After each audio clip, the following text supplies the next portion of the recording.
Welcome back. This is Myth and Mental Health. I am Justin Alexander Williams, author of Reborn, Virtue's Constellation, which you can get on Amazon and Barnes & Noble. And today we're going to talk about something which is a bit of a diversion. Usually we talk about stories. Today we're actually going to talk about a motif that happens in myth. And this is psychopomps. Now, what is a psychopomp, right? Kind of a strange word. A psychopomp is a character in mythology that takes you from life to afterlife. Many characters do this. In Greek mythology, we have Hermes, even Apollo. In Celtic mythology, you might use a ghoul as a solar character like Bel. In Egyptian, you have Osiris. You might also use Ra.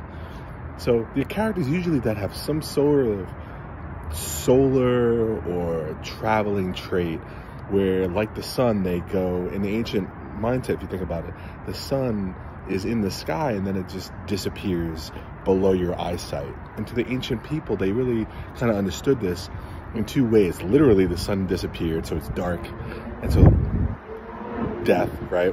But also that it must go somewhere because it returns.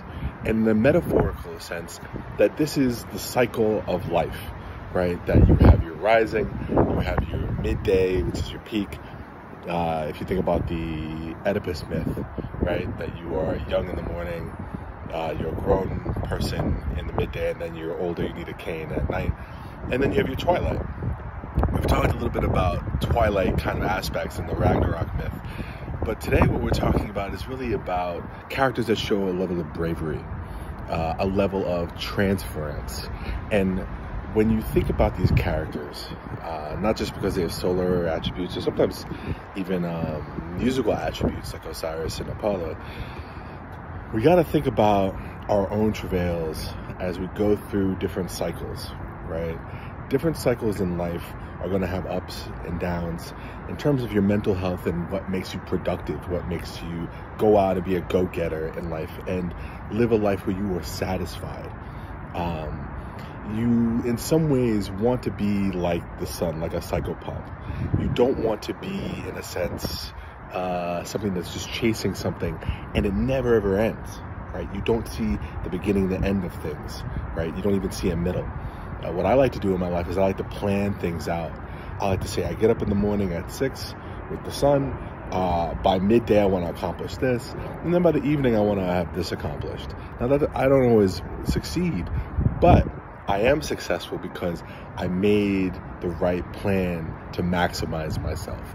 And like any psychopomp, they have to make plans for the dead, right? They have to say, the dead have to follow me. Their soul has to not stay on earth, has to follow me to the afterlife, and then they'll find rest, right? There's many stories, especially in Greek mythology, of souls such as like Sisyphus or Tantalus, of souls that find unrest and they are punished for it, right? And then the god that's supposed to transfer them, in this case, usually it was Thanatos, god of death, are also punished for it, for lack of pride, right? With shame.